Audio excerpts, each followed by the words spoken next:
তো বাড়া মাছের ঝোলটা কেমন হয়েছে অবশ্যই জানাবেন কমেন্ট করে।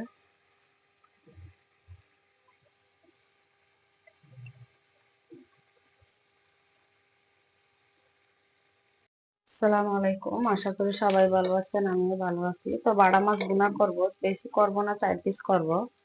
তো আমার রান্নাটা কেমন হয় অবশ্যই কমেন্ট করে জানাবেন। সাথে টমেটো দিয়ে দিলাম একসাথে কষানিতে, আর লবণটা আমি দিয়ে দিই অফ ক্যামেরায়। এদিকে হলুদ, পরিমাণ মতো মরিচের গুঁড়া যতটুকু লাগবে দিয়ে দিব আমি এখানে, ধনিয়ার গুঁড়া, আর দিয়ে দিব আমি এখানে রসুন বাটাটা দিয়ে আমি ভালো করে মশলাটাকে কষিয়ে নিব। তো মশলা কষানোর জন্য কিছুটা পানি দিয়ে দিলাম।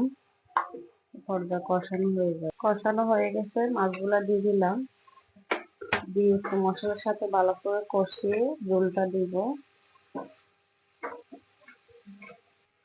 আমার বাড়া মাছের ঝোলটা কেমন হচ্ছে অবশ্যই জানাবেন। যদি ভালো লাগে লাইক কমেন্ট করে আমার পাশে থাকবেন।